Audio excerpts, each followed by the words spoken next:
City's crowded, my friends are away, and I'm on my own.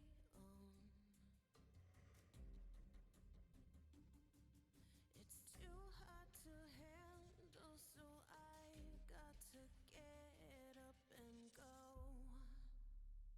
It's a cruel, cruel summer. Leaving me here on my own. It's a cruel, cruel summer. Leaving me here on my own. It's a cruel, cruel summer. Now you're gone. You're not the only one.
Boys, What's going on, gang? What are you guys saying today?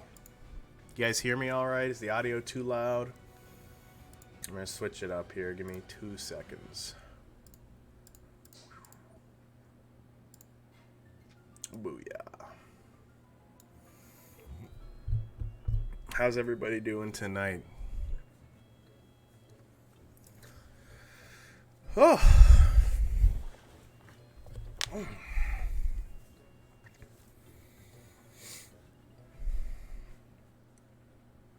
Oh, no, my music. Why did you air out? What is Famous and Friends? Ooh, Bernie. You are not an OG. Famous and Friends, for fact, is my house tournament that I run. I run in the basement, right here. Last time we did a little bit of a pandemic version. We had, what was it, 8 people, and it was an invite only. Again, pandemic, blah blah blah. But before that, it was usually just an open bracket. Anyone who signed up, there was like a, I think last one we ran was 32. That was right before Christmas 2019, and it was just sign up. Pay online, reserve your spot, and bam, you're there. Doesn't matter who you are. You can be the biggest Owen tour. You can be freaking MK Leo if you want it to be. Just got to sign up. And if you can't make it, just let me know. We can always take you out. Put in... I fit 32 people into my whole house. Yeah. Now, I don't know post-COVID if that's actually the smartest idea, but... If I do it again, it'd probably be 16. 16. I like even numbers. I like an even number bracket. But if it happens, nothing confirmed yet. You guys know about the bow band bash that happened a couple weeks ago, last month, something like that. Andre kind of inspired me to bring it back. Now, to be fair, Andre has the basement 3 times the size of mine, and all it lacks is just chairs and tables. There's literally just nothing in there. So, his is more ideal, but I can make it work. You guys can hang out. You guys can play with my dog, play with my cat. Everybody loves it. It's a good time. But that is aside from the fact. Just threw a sub goal on there because I don't know, when I'm streaming. So, did I respond? I said anyone who signs up, Ben, you just got to sign up. Last time you waited till the end, and you didn't get you missed out. So, and before that, you signed up first, and then you couldn't make it you had some other plans or something. So, don't know what to tell you. Anyway. Let's get into everything here, guys. So you guys know Eric's coming on tonight. He's not coming on right now, right at this very, very second. We're gonna do a little bit of the review and stuff, and then the review and recap, and then we'll go ahead and get into everything here. So let me transition to the screen sharing.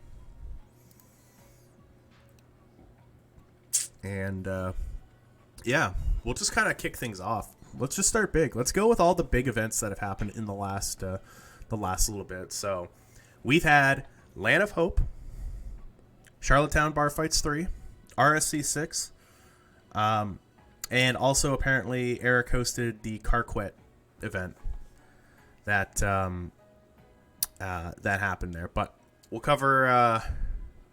We will cover the first part of Land of Hope 2022. If I remember correctly, it was a charity event, and if I do remember, and anyone out in the chat, Bernie, if you guys know the answer, I think over like $4,800 was raised from it. So very.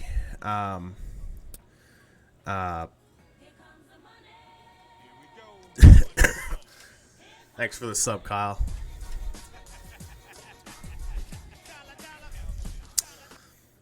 Free sub timing is just too good. Appreciate it, my dude. Thanks again for the 7 months. But yeah, so we've got so we've got the so I think 4,800, 3,850. Okay, that's pretty good. Shy of 40K. That's a little too high, Bernie.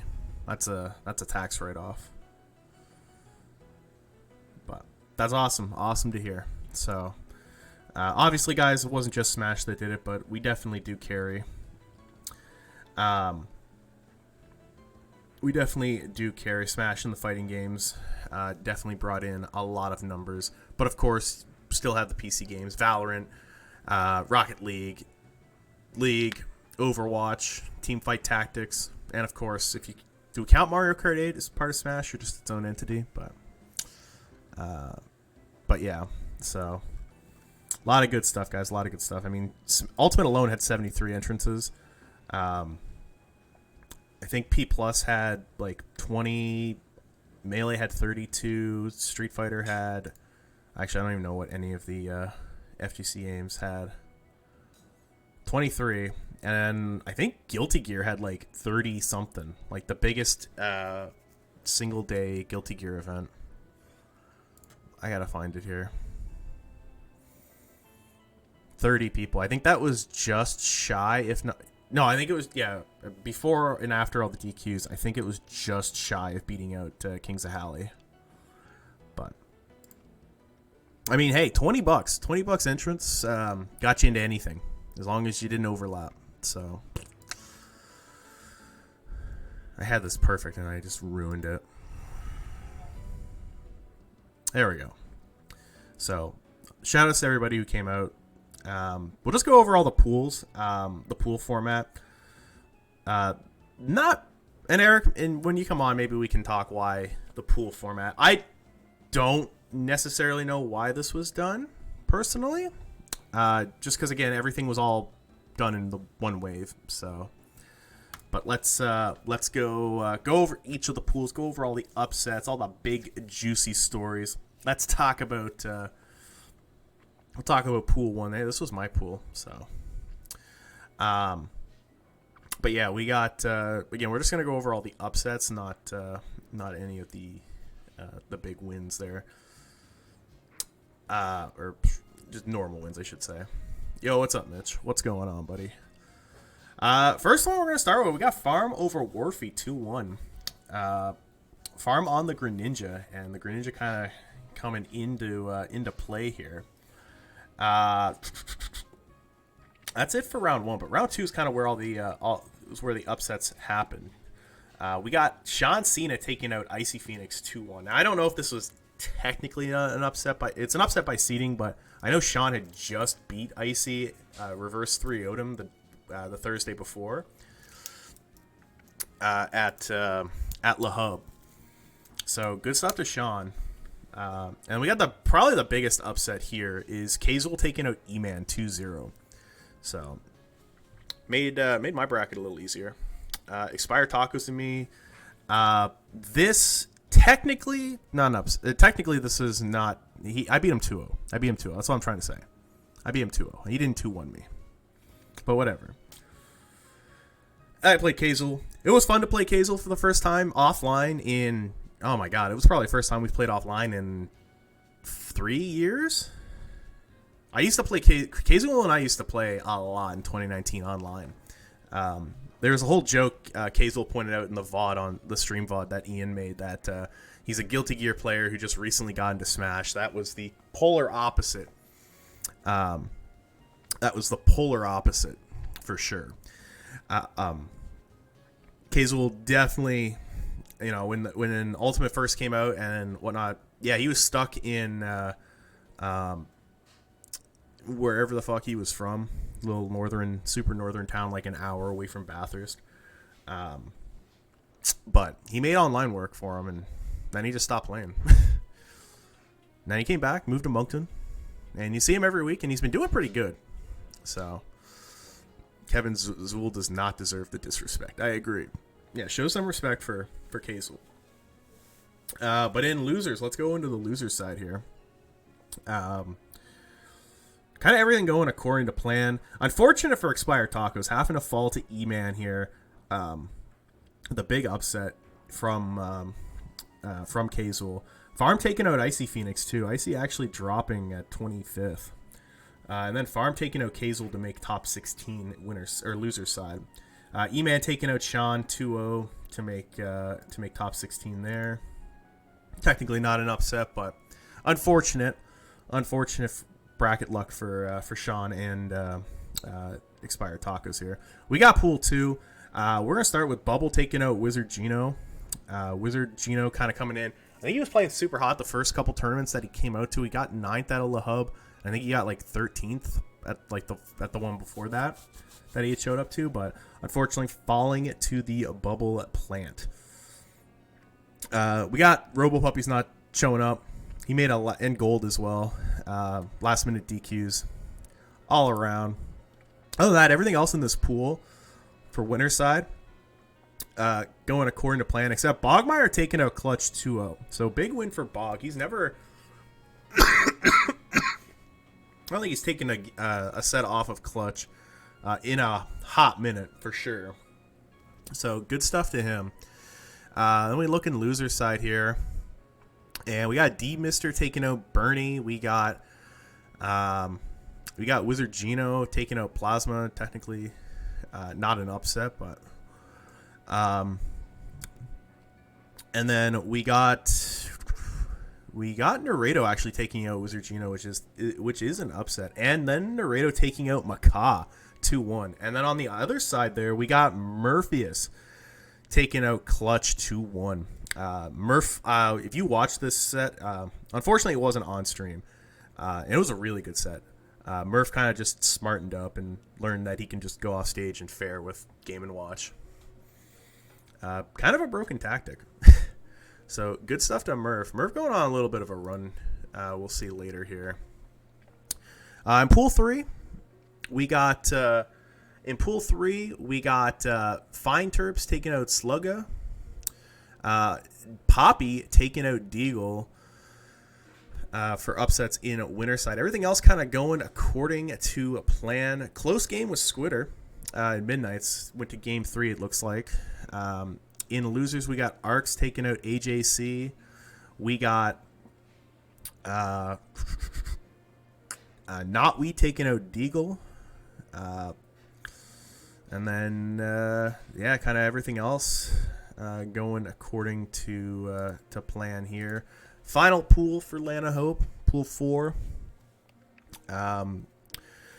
We got Sherlock taking out GDL 2-1. That was a heartbreaker set. If you're a Kyle GDL fan, you didn't know that was a heartbreaking set. Eric tried to style on him with Bayo. Kyle kind of fucked it up and then got Zelda'd. It's a heartbreaker.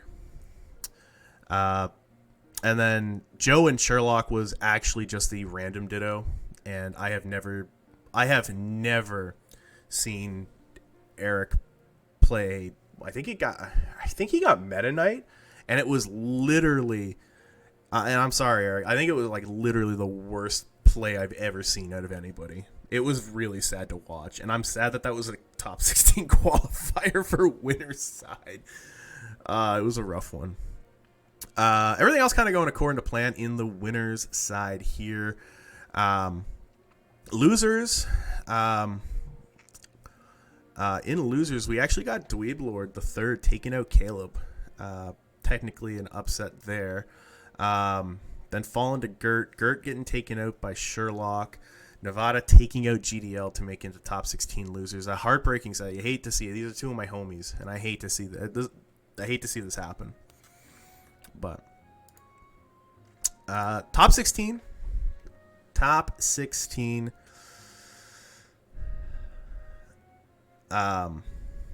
We had me and Carson square off. Carson took me out 3-1. We had Pixels with the upset on Joe, 3-1. Joe also, you should notice that Joe did opt for a lot of Villager during this top 16 side of the bracket at least. Shucky 3-0ing Bog with Palu and Wolf. Midnight's 3-1ing Solar. In losers, we got Sherlock taking out Farm 3-1. We got Nevada with the reverse 3-0 with Falco on E-Man. Unfortunately I was playing my set versus Carson at this time, and that, from what I heard, that set was pretty hype. Nevada was popping off like he was going off that the Falco did the reversal. We got Evan unfortunately DQing. Unfortunately not seeing the run from Squitter. So Murph getting the win here, making his way to 9th place. I would actually love to see Evan versus Murph. I actually would have loved to see Evan versus Joe as well, if he had beaten Murph. We got Josh taking out Naredo 3-0 in losers round 2. We got Sherlock with that big upset, the biggest upset probably of the top 16, taking out Solar 3-1. I thought Solar, when he switched to Kazuya and took Eric to FD, I thought Eric was going to get matchup checked so hard, and then Eric kind of just destroyed it. Kind of just bodied it. But then we got Bog and Nevada, the unfortunate homie team kill. 3-0 for Bog. Murph and Joe going Game 5, Villager and Game & Watch. That was actually a crazy set to watch as well. Then me and Josh. Josh busting out the K rule instead of the Incineroar for me, and then tried to hit me with Game & Watch. But not today, buddy. Winners, we had So and Pixels. I believe this was either a reverse 3-0 or a reverse 3 stock. I know Carson destroyed Pixels' stock at 50 with a Pirate down air to up smash on game 5, which won him the set. And it was insane. Gotta stay under. Gotta stay away from under that platform in town. That dare is destructive. Now we got Midnight's taking out Shucky 3-1 in an upset here. In losers, top 8, we got Bog taking out Sherlock 3-1. Joe taking me out 3-1. And then in quarters, we got Bog with another big upset taking out Pixels 3-1. And then Shucky taking out Joe 3-0.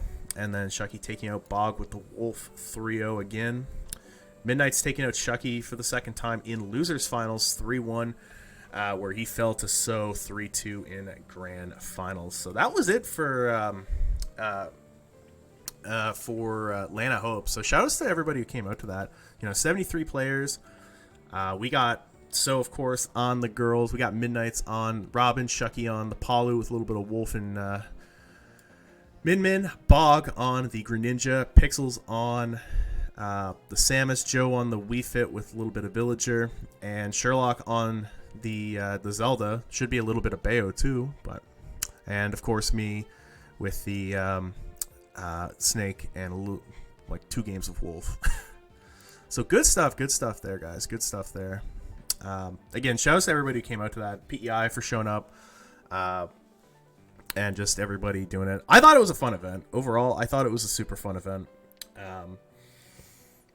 Definitely, kind of my biggest thing is I don't like that P Plus runs top 8 all on stream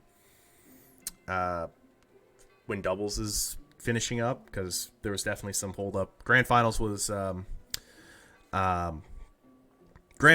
definitely it was Josh and Solar, and ironically, they were both in the same pool, and they were second and third seed of their respective pools, so it really didn't hold up much there. But I know from the last time they did it, and there was just it's just rough.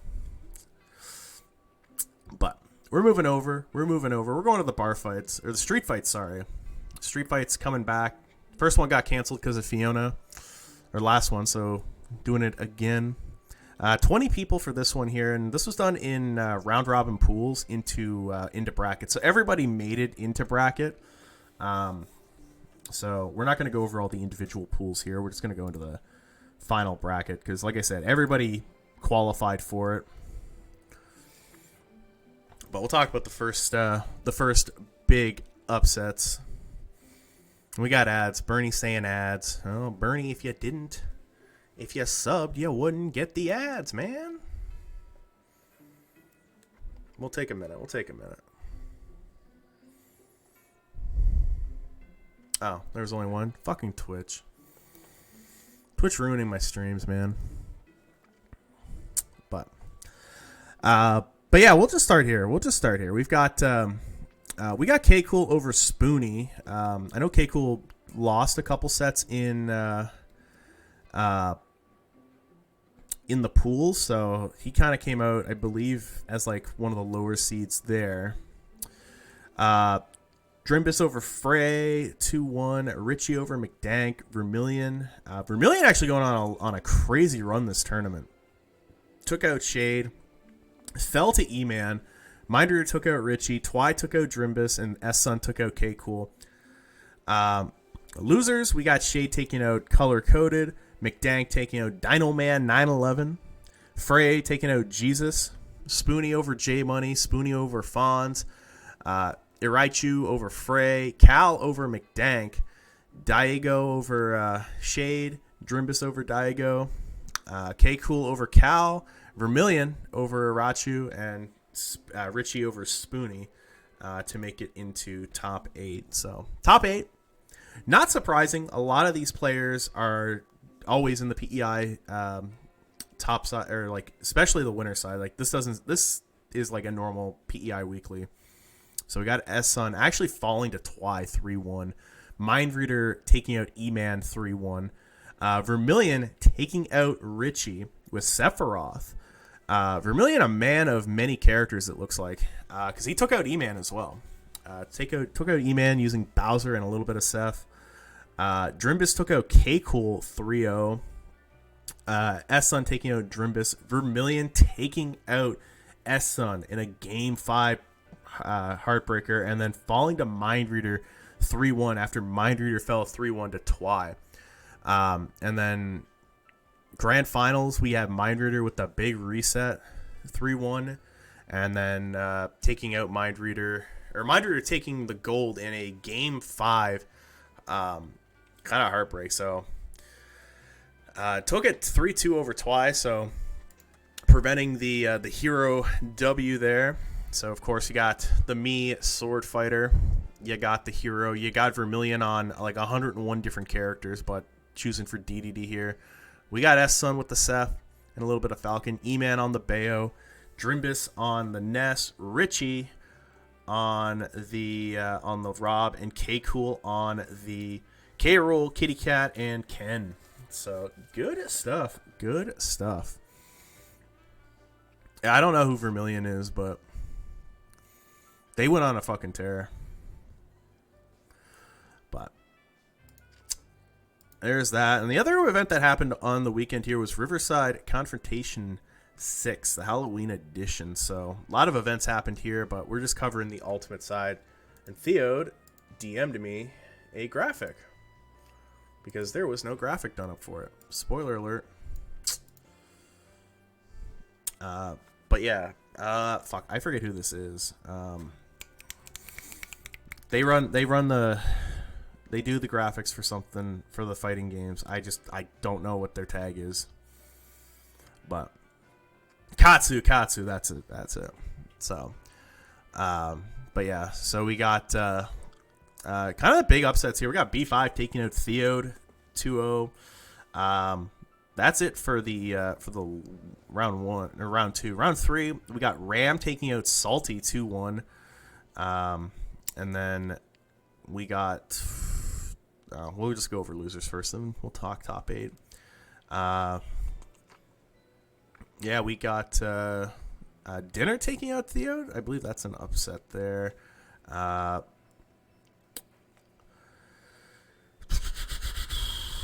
Salty beating B5 is not an upset, but in winner side here, we got Light taking out Ram 3-0. Pixels taking out Squidney 3-2. Bocce's taking out Dinner. Bocce's going on a little bit of a run here. Ram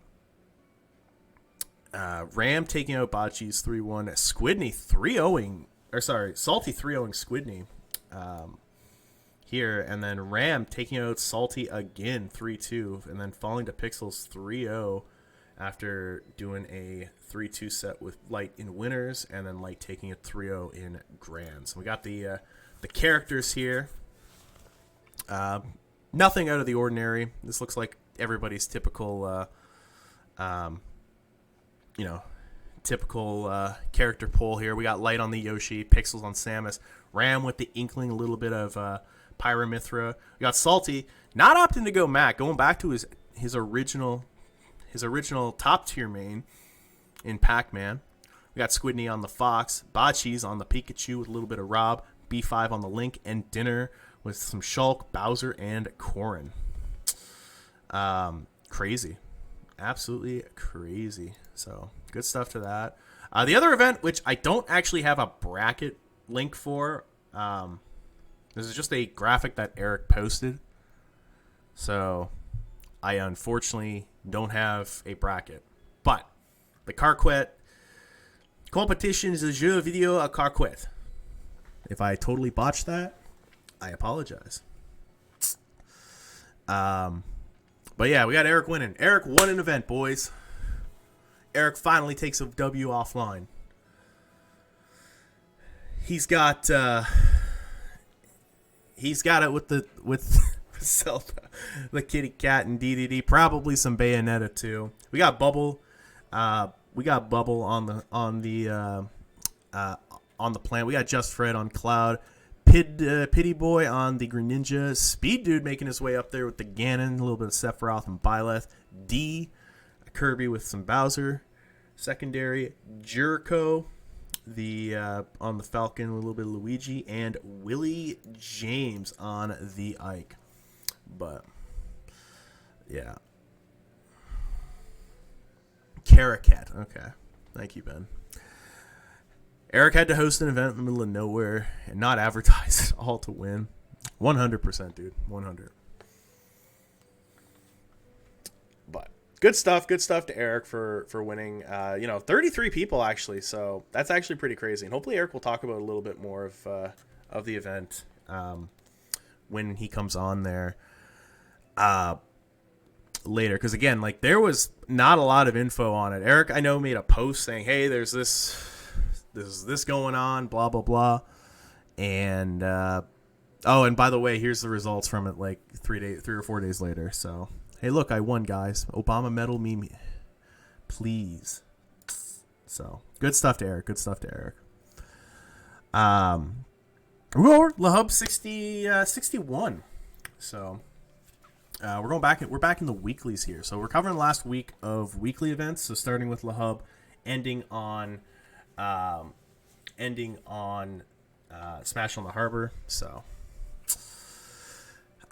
again, we're just gonna go over the upsets here. It looks like there's like 50 plus people, but we'll go over it here.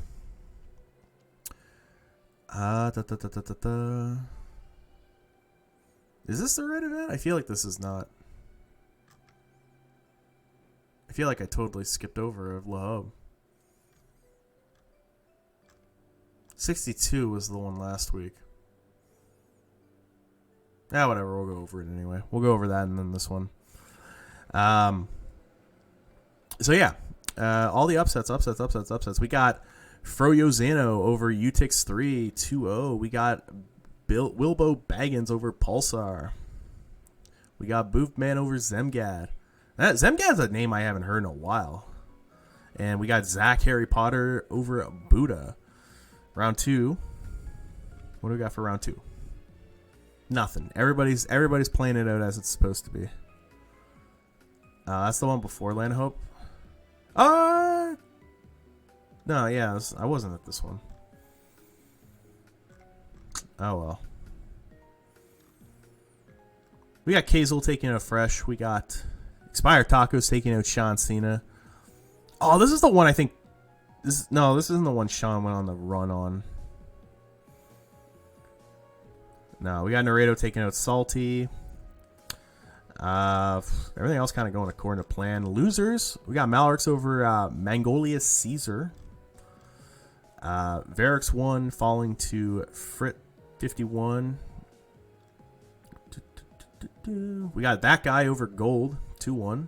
We got Miranda Rhythms over Zach Harry Potter 2-0. Got Royal Darkness over Bernie Brando 2-1.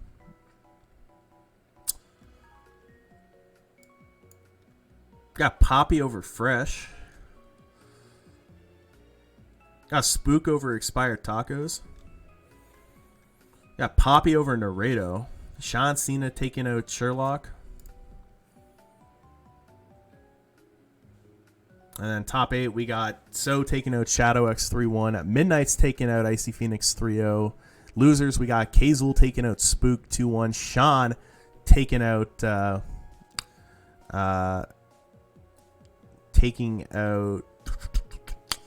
Poppy 2-0. Got Sean taking out Shadow X 3-2. I think this was a reverse 3-0. I'm not 100% sure, but Icy Phoenix 3-0 and Kazul. Sean taking out Icy Phoenix 2 in a reverse 3-0. So yeah, this was what I was talking about earlier when we were doing the Land of Hope one. And Sean going game 5. This was definitely Sean's run of a lifetime. Yeah, Midnight's getting 6-0'd by Carson and Grands for that. And we got the characters here. We got the girls. We got Robin. We got Ike and a little bit of Pyra. Icy Phoenix on the Steve. A little bit of Pikachu. Kazul on the Trainer. Shadow X on the Dark Pit. Spook on the Cloud. And Poppy, ZSS. A very rare character to see in honestly in AC alone. Like really, the only person I know who plays ZSS at a competitive, competent level is Brando over in Newfoundland, and he does that with like Palu when he actually plays. So, yeah, we fucked up. We're gonna go over. Gonna find LaHub 62 because that was the one that we should have done. See, I go by I just go by the results posted in the channel. And Eric didn't post them in the right order. So that's why. That's why I missed it. So I gotta find it. I got to find it.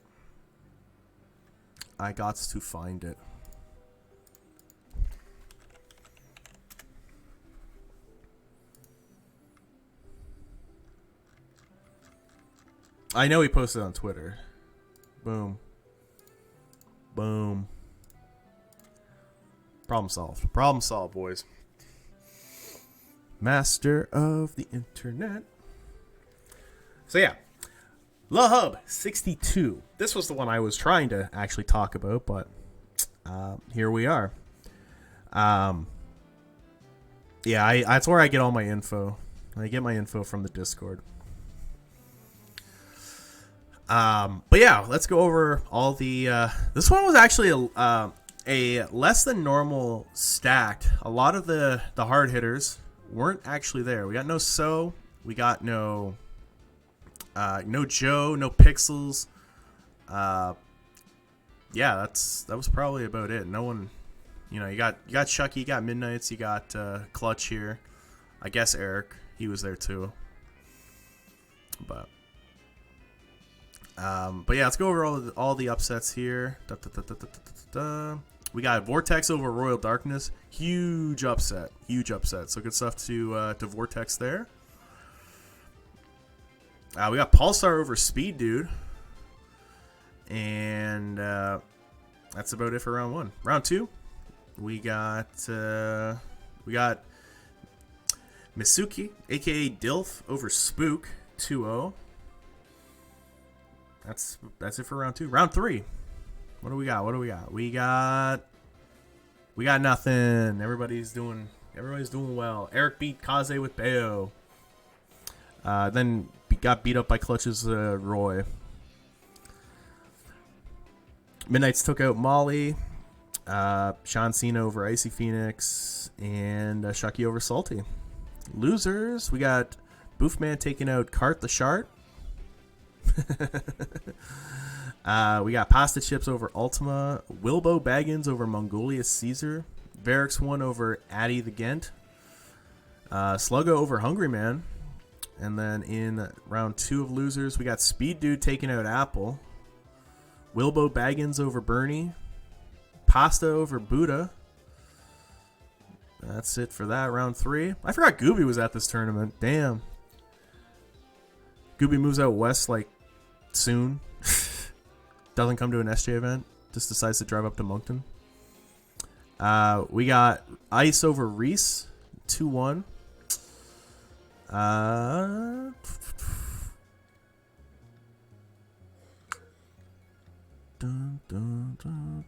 We got Spook over Kaze. I don't know if that's really an upset though. Gooby falling to Expired Tacos 2-1. And then Expired Tacos taking out Misuki. Naredo taking out Icy Phoenix. Salty taking out Spook. Kazul taking out Sherlock 2-0. And Molly taking out Expired Tacos. So Molly kind of coming out of wherever he's been, probably school. In winners, we got kind of a clean sweep on winners semis. We got Shucky 3-0 and Sean, Midnight's 3-0 and Clutch. Naredo actually taking out Salty 2-1. I think 5th is actually his highest placing out of the hub to this date. Molly taking out Kazul and then falling to Sean Cena's Ike 3-2. Naredo falling to Clutch 3-1. Shucky taking out Midnight's 3-1. Clutch taking out Sean 3-1, and then falling to Midnight's 3-0. And then Midnight's actually 3-0ing Shucky in set 1, and then getting 3-0'd in set 2. So good stuff. Got the characters here. Shucky on the Min, a little bit of Palu. Midnight's on the Robin. Clutch on the Young Link. Sean on the Ike. Naredo on the Lucina. Molly on the Bowser. Salty on the Pac-Man, and Kazul on the PT. So you like to see it. Yes, you like to see the consistency there. All right. Now, the last couple reviews here that we're going to do. We got M Smash Brawl number 30. 16-player brackets, a pretty equal, even bracket. We got Gert over K-Cool. That's about it for round 1. Round 2, we got Cyber Ace over Macaw and Twy over BNJA. So Frankie coming out of retirement as well. And then in losers, in losers, we got the unfortunate BNJA taking out K-Cool 2-1, preventing K-Cool from getting top 8. Cal taking out Drimbus to make top 8. Ka taking out Shay. Gert over Diego. Macaw over Gert. BNJA over Cal in winner semis. We got Cyber Ace with the 3-2 win upset on S-Sun. Mind Reader 3-2 on Twy. And then BNJA with the upset on S-Sun in what looks to be like a Falcon Ditto. Macaw over Twy 3-1. And then falling to BNJA 3-0. And then Mind Reader falling to Cyber Ace 3-0. And then Mind Reader falling to BNJA 3-2. And BNJA falling to Cyber Ace 3-1. So Cyber Ace taking the win. I think they've won a couple of these before. So good stuff to Cyber Ace there with the Puff. BNJ on the Falcon, and Mind Reader on the Sword Fighter, Macaw on the Banjo, S-Sun on the Falcon as well, Twy on the Hero, Cal on the Roy, and Gert on the PT. So good stuff, good stuff. Our friends in Newfoundland didn't have a singles bracket last week. They had dubs, so we don't need to cover it there. But we got Green Door 27, 16-player bracket. Honestly, no upsets in the winner's side at all. Everything kind of going according to plan.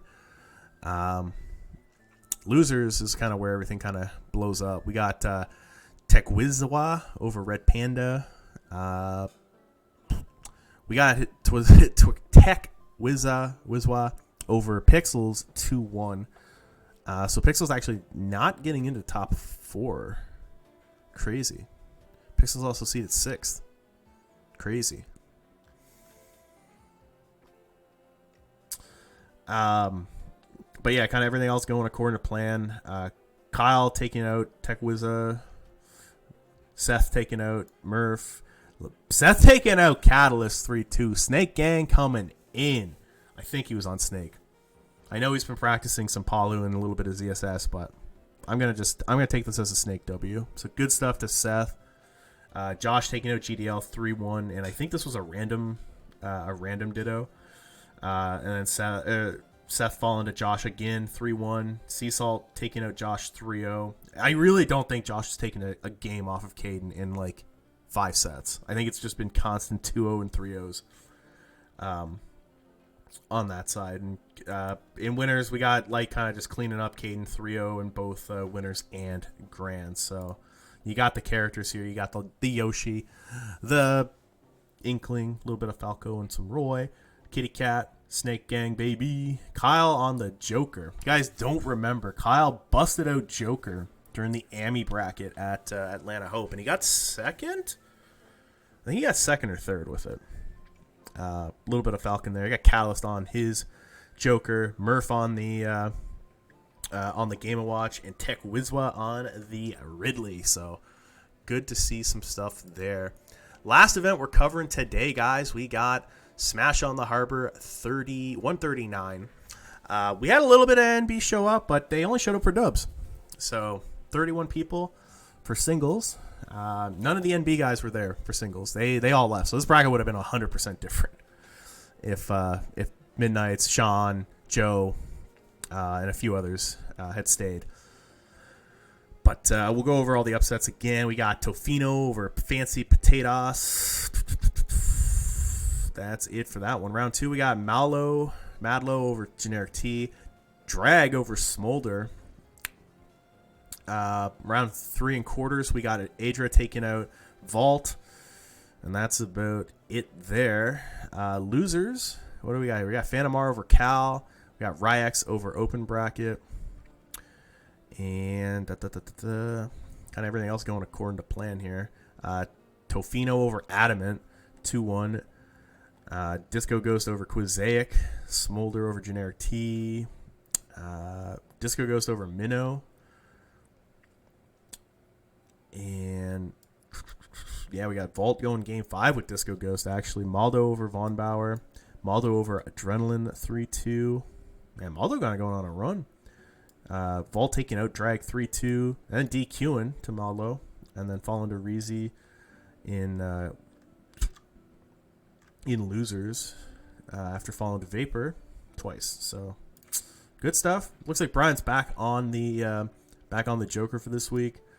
We got Reezy on the Min, Vault on the Simon, Madlo on the Mewtwo, Adra on the Kazuya Mishima, Drag on Yoshi, Von Bauer with the Falcon, and Disco Ghost on the Wii Fit. So good stuff, good stuff. Very exciting to see. Very exciting to see. All right, guys. We're going to take a quick break. I'm going to see if I can actually run ads so we don't have to, we don't get bombarded with ads partway through. But we'll come back in a couple minutes. And we'll have Eric on. So, Eric, thanks for holding. Be on shortly. See you.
Hey, not much. What a good stream. Good stream. Yeah. Yeah.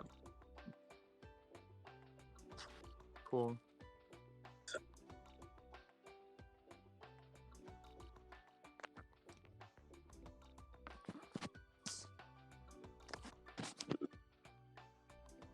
I don't have a desk, so that's my bed. That's my bed is my desk. That's literally where I work with my computer now. It's great.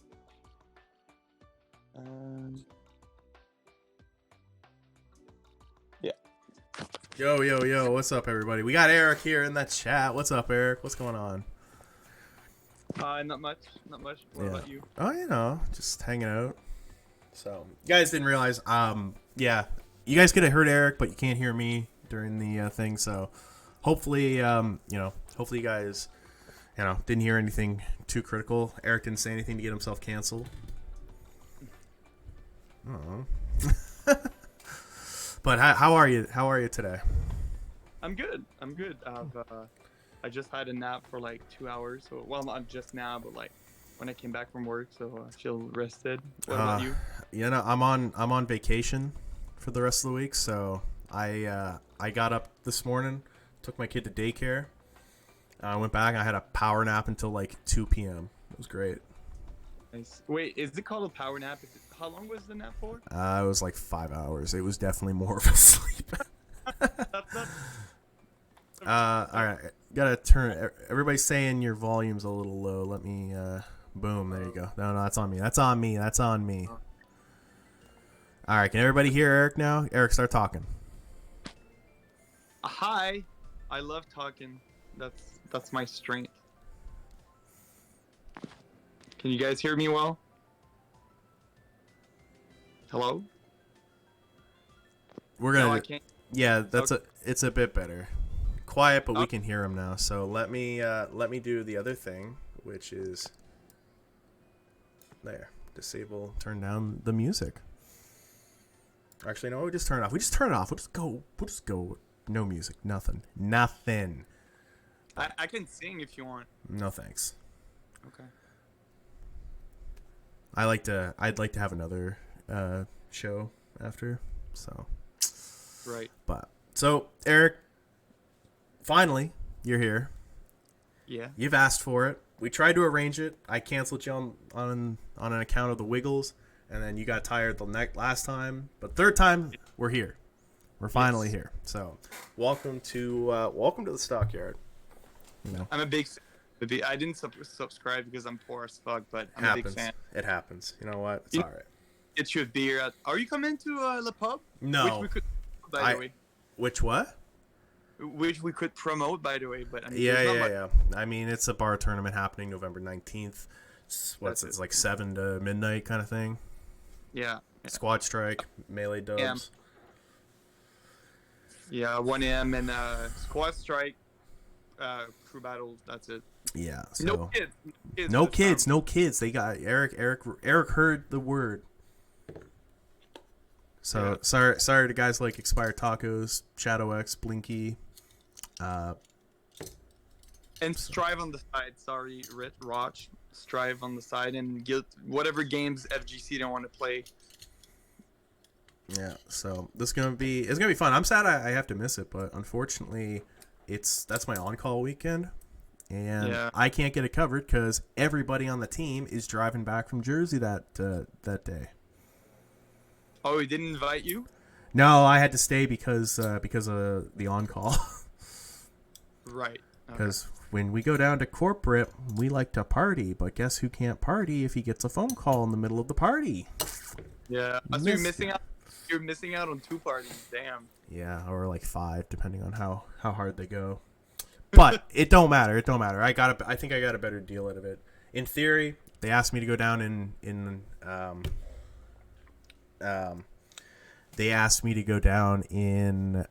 March, which is the same time as Collision. So, and it's the same hotel I'd actually be staying at near the corporate office. So, it's a win-win for me. Yeah, I don't know if they have ads, but I got some ads right now. You got some ads? Well, it's almost done. That's the only one. That's okay. Never mind. Oh, that's... Oh, wow. Oh wow, you're showing off your ads. Whoa, man. Real. Yeah, there we go. So, but yeah. So Eric, you've been running the scene here for pretty much since, like, realistically since the pandemic. Like you kind of took the full, kind of like that full leadership role. Like a lot of people see you as the main guy. You run the biggest weekly in Atlantic, Canada. You got one of the best deals in terms of, but I still feel like that's your role. To me, you're the head figure of Smash India. I can't have that title. I don't feel ready. If anything, full train hat. I'm the guy. I'm the guy who just works in the shadows. You're the front man. Yeah. I'm your biggest critic. That's fair to say. I'm your biggest critic. Listen, I know, and I'm not gonna, and I don't want to sugarcoat it. But for a lot of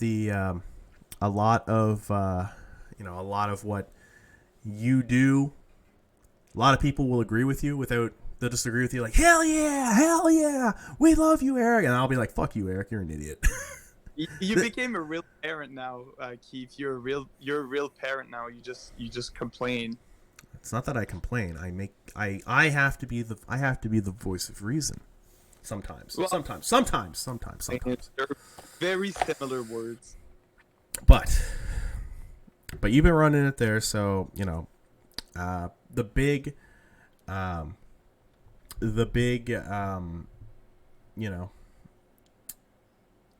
what's it called? What am I trying to say?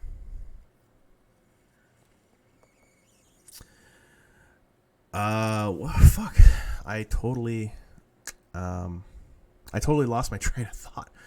But we'll kind of go back. We'll go back. The first part when La Hub became, the thing at UDM, the first attempt in October 2020. We thought we were out of the woods. We thought the pandemic was semi-over, and La Hub kind of came and tried for 3 weeks. It was 3 weeks before everything got shut down again. And it wasn't bad. We got 45 attendees on the first time, 30, 31 on the second, and 37 or 38 on the third. And then we had to shut down because we were forced to due to orange or red face coming back. Yeah. Yeah, and then in December, early December, we came back red in yellow or whatever face it was. Yellow, I think. And then literally the same day as they made the call of going back to yellow, I posted the weekly. I was ready. But then the community kind of like they were not happy with me just calling it right away. I was like, okay, so, and I paused it. I listened to the community. I was like, okay, we're not gonna host it, chill out. And then, but UDM did not like that. Fun fact, I don't know if you know about that, but we almost lost our weekly. We almost lost our venue. They were like, you're going in or not. Like this, you have to decide. You can't just pause that. It's an activity for students. So yeah, we almost lost it, but then they said, when you're gonna come back, please come back full force and don't pause, come back, unless you're forced to due to the law. But other than that, you can host it. It's a regular activity. They want it on campus, and they were not happy with me canceling it because of the pressure from like the community. So yeah, we almost lost our venue. It's crazy how the whole Smash ND right now would have changed if we would have lost this venue, because this whole venue changed kind of everything, right? This whole deal with you.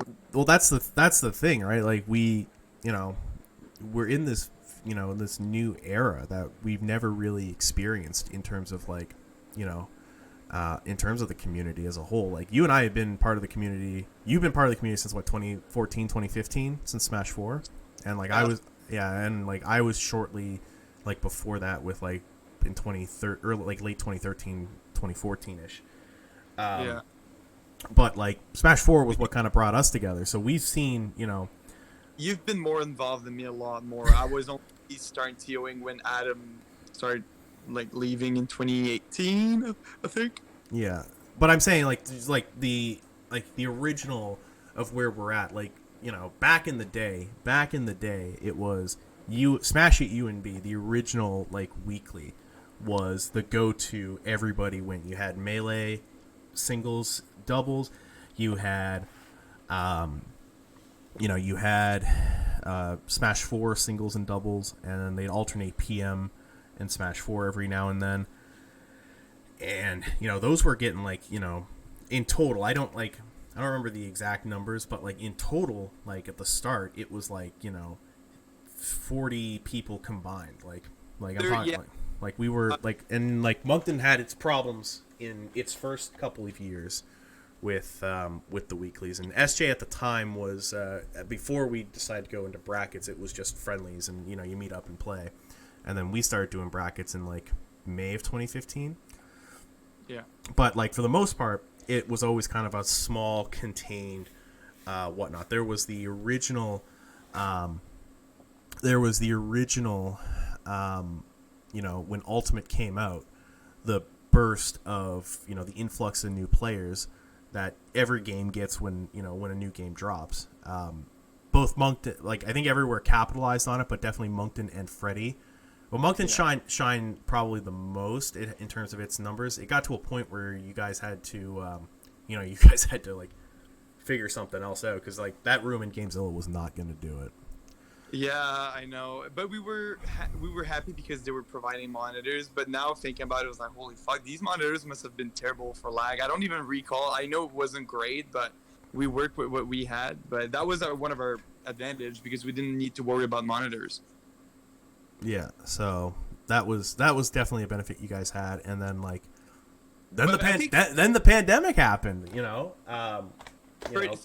Freddy's peak was higher than Moncton. Moncton was consistent 25 around average, but Freddy had sometimes 20, sometimes 35. 35 people at some points. 38 was their peak, I think. Yeah, so it's kind of crazy to think that back then 38 was 3840 was a a high, that was a rare commodity to see in NB for the time being. And then the pandemic happened, and you and I, we talked a lot about it, because we had that huge major success with T-Land 2020, you and me kind of teaming up for the first time in what seemed I think it was the first time ever. Actually, we actually co-ran an event, and that was a super successful event. At the time, that was the biggest event in AC, a one-day event that had happened, and we were able to pull it off. And this was also no pre-reg, no start GG. It was all on challenge, day of sign up. Yeah, we did fuck up.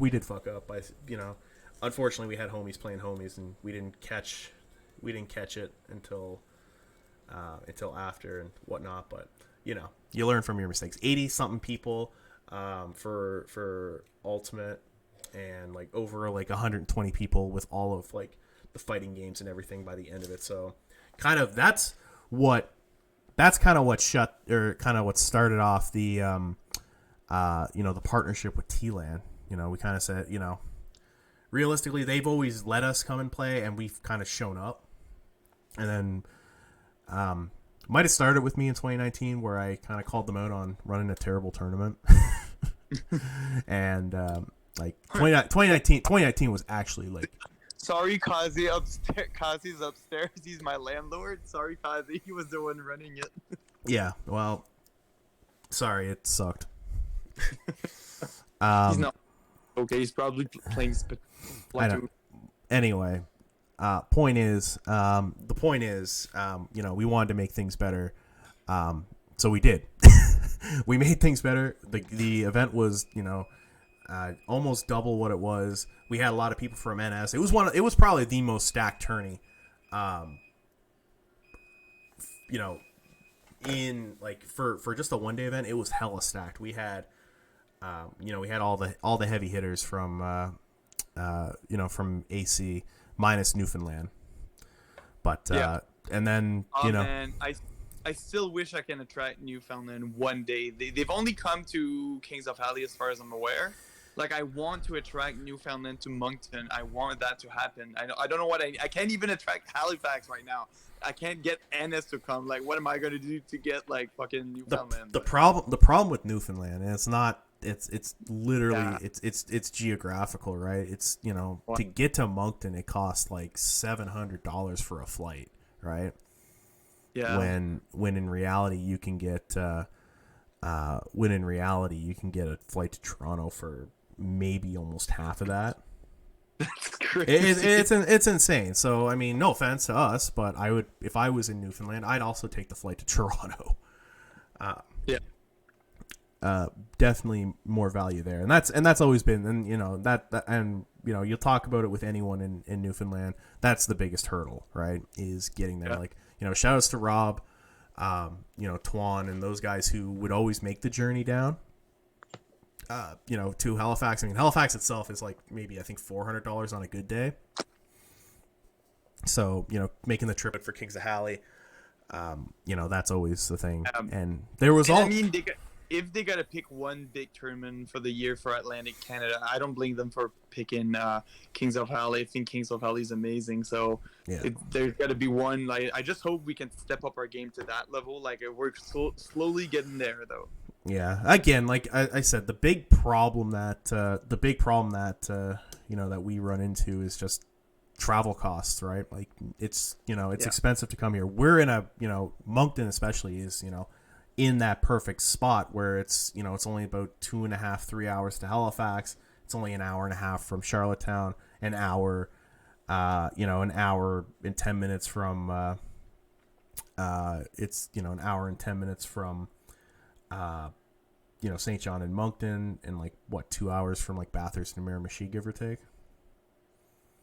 Yeah. So I mean, you know, under a 3-hour journey, to play some Smash. And now that, you know, we have the partnership with T-Land, with UDM, it just makes everything so much easier. I mean, that partnership almost didn't happen either. Like, it's a coincidence that it did. I don't know if it would have happened. Did I told you how it just happened? Or I think so, but you can explain to the fans. I mean, so Andy messaged me. He knew me from helping him with Land of Hope. And then he was like, "Do you want to commentate this French online tournament that we're gonna do for the school, like the school starting online?" Fun fact: Farm won that tournament fairly easily. And wasn't that so tournament at only? lunch- Wait! Wasn't that tournament only open to UDM students? I don't know if it was only open to them, but it was for them. But I suppose it was only open to them. But Farm won like $100 or something like that, or $150, and it was.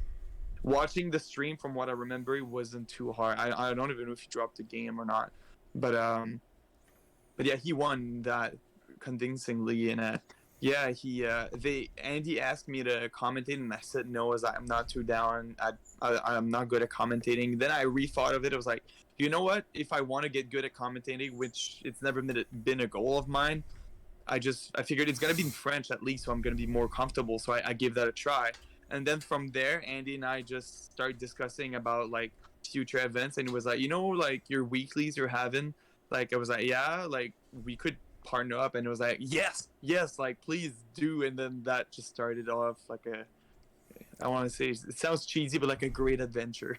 No, and I mean, shout outs to Andy, of course. Andy being the unsung hero of you know, of the La Hub events and all the T-Land events in general.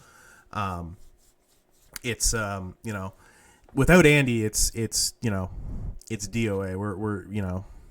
Andy's like the goat, the farm, the cow, the whole sheep. That is everything. He's the farm. Farm. Okay. Yeah. Oh, thanks, Ben. Apparently my commentary in French is good. Well, I can commentate in French at the hub. We are allowed, but it's just weird. I'm so used to say the French, like the English words for the game, that it's just, I'm more fluent in French. But anyhow, you can keep going. Oh, I remember the first time you and I actually like talked, back in the old days where there was no Discord, and the only way that you get online games was through the Facebook group. So Eric was like, or I forget which one of us was like looking for games, but you responded to me. Or like opened up a chat and said, you know, blah blah blah, and like then I tried to explain stuff to you, and you're like, "What? My English is very bad." I'm like, "Damn it!" Yeah, I remember the first time. You're one of the first person I ever spoke to in the scene. You were somehow approachable, I guess.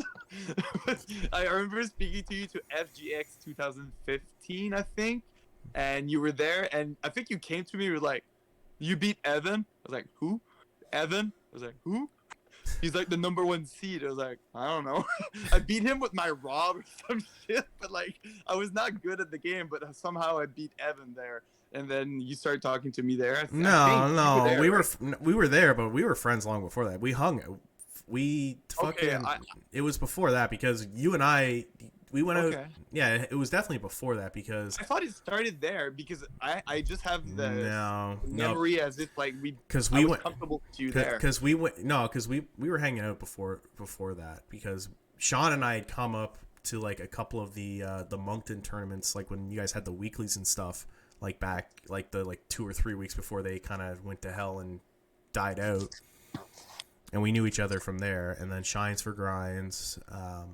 Okay. We went out for dinner. We went out for dinner. You, me, Clark, and a couple other people, and then we went to Jack's place.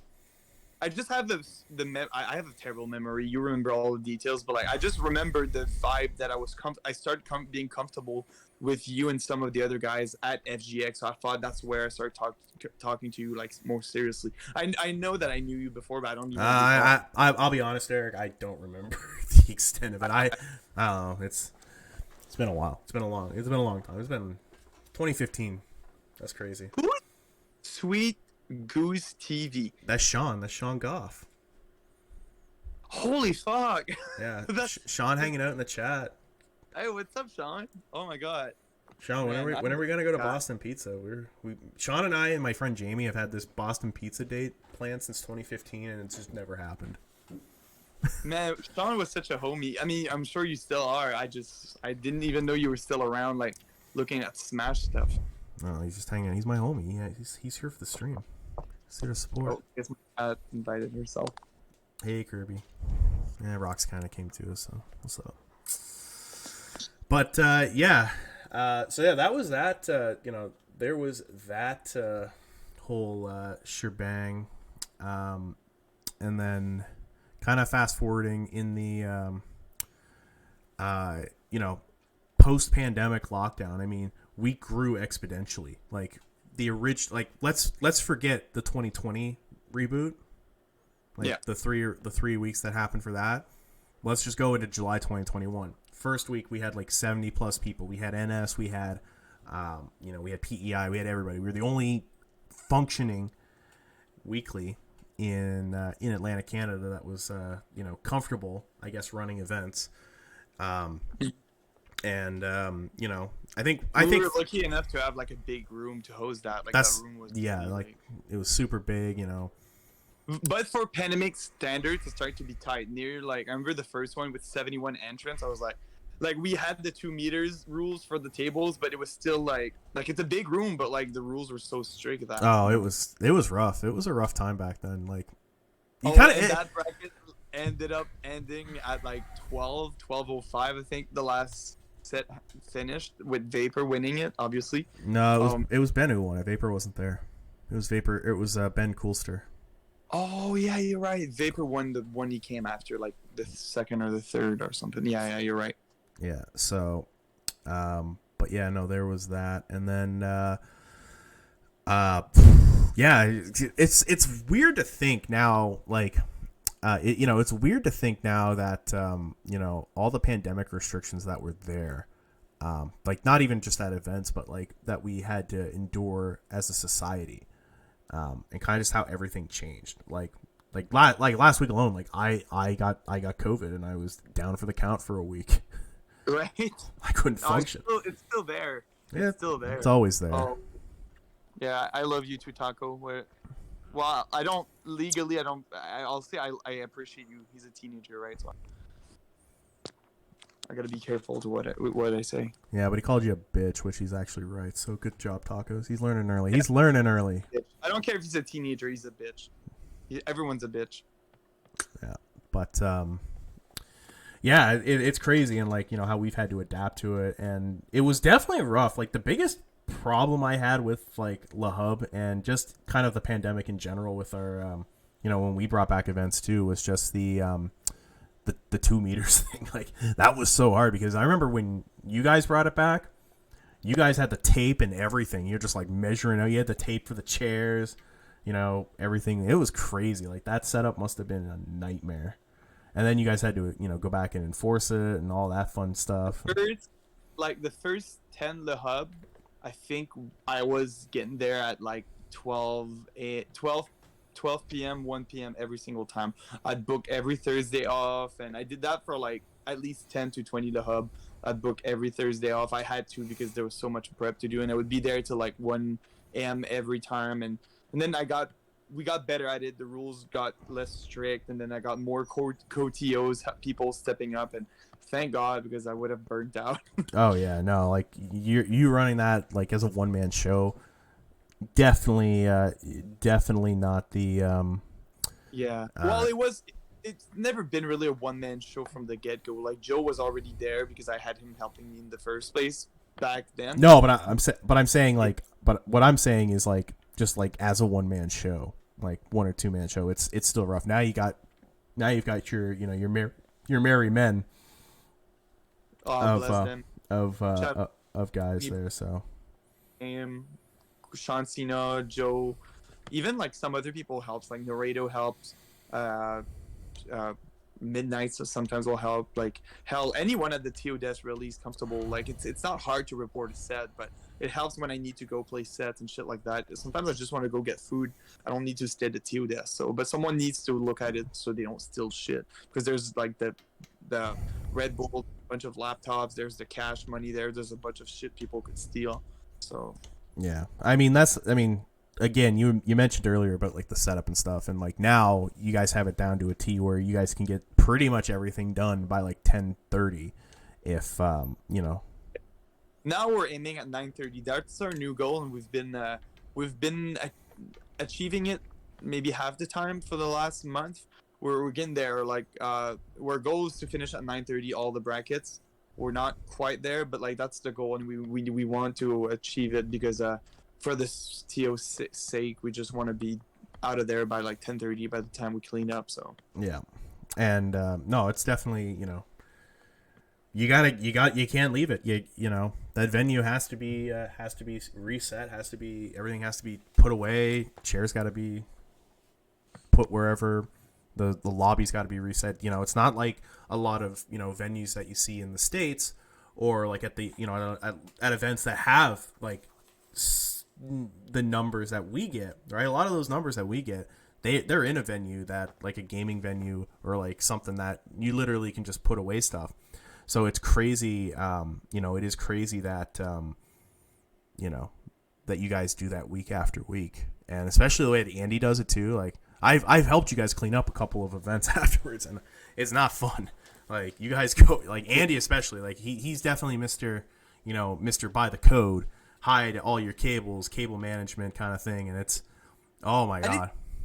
Andy doesn't get not that he doesn't get anything out of that, but like I'm motivated to do that because it improves the quality of the events that I attend myself. So like I get something out of that. I feel like it sets a standard. It sets a standard. Right? Andy doesn't. What? I said it sets a standard. So yeah. Like and like an expectation or a standard now. Like that's the problem. Like it's kind of weird because La Hub, in my opinion, it's because it's so big and it's so great for the community. It also sets like this bar that none of the other weeklies can achieve, or even like none of the other events really. Like, again, you guys have, what 20 plus monitors that are available, and now like 36 now. 36, Jesus Christ. Yeah. And like Melee has like 8 to 10 setups. You guys just recently bought a bunch of switches with all the games preloaded in them. I don't like it's what 8 setups for that, like 8 consoles. For the Melee, yeah. No, for Ultimate. You guys just bought some switches. Oh yeah, 12, but one of them is already overheating. So right now we have functionally 11. Yeah, I mean they're on those shitty docks too. Yes, but that's not the dog the issue. Turns out it's the hack mod, because we couldn't afford paying all the games, or maybe we could have, but like Andy just modded them, so we got all the games like Dragon Ball, Mario Kart, Smash. Try buying all these 3 games 12 times, it's a lot. So he modded them, but the thing is, it's not the dog that doesn't work for the USB-C. Apparently, it's the because it works with the GameCube adapter. It's just the mod itself. He needs to fix something out of it. It's not the dock, I don't think. I'm pretty sure he told me it wasn't the dock. Damn, you guys don't share those secrets, man. That he's pirating games. Oh well, sorry Nintendo, if you're watching, you can come and ban us at our small ass weekly. Damn. Well, it's still pretty. It's like I said, it sets a standard because like I know the recurring joke and I've heard it before. It's like, you know, you guys ask for setups and stuff and like no one shows up with like you know, with a monitor or anything. That's always been the thing in Moncton. Like no one has a monitor, nothing. Like it's just because everything's always there. It's always been provided. So yeah, we're lucky. Right now, monitor wise, I don't think we're planning on buying any more. And when I say we're, like, I'm talking about Andy. Andy just, I don't do the purchase, I don't do the research. He does all of that, but he does take my suggestion and I help him like what I need, what we need. But like we always wait for more subventions and more like money from like where we get, well, he gets money from various sources, so sometimes we gotta wait a little bit or else we'd have a lot more already at the hub. I have this list of things that in the future I plan for the hub, and it keeps adding. Like there's always more stuff getting added to it than stuff I can clear out. So the hub is not done growing. There's more, like we want more things. We want gaming chairs. So I can literally like tell you some of these things just for future teas, I guess.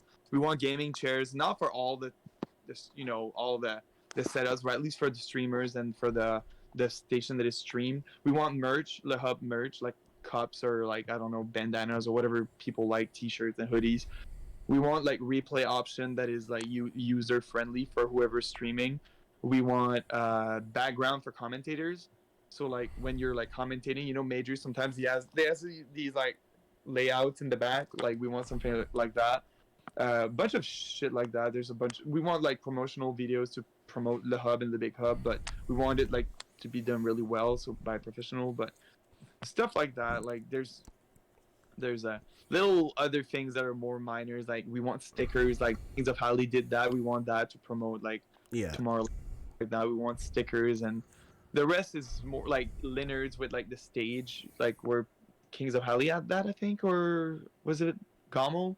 Stage list was on the Leonard or Battle at that. I mean that would be more or less for you know, a big event like a a regional or something. You wouldn't do that every week. That would just, the cost would be atrocious for that unless everyone returned their badge. Like, hey, here's my little hub badge, and I'll come back next week for it.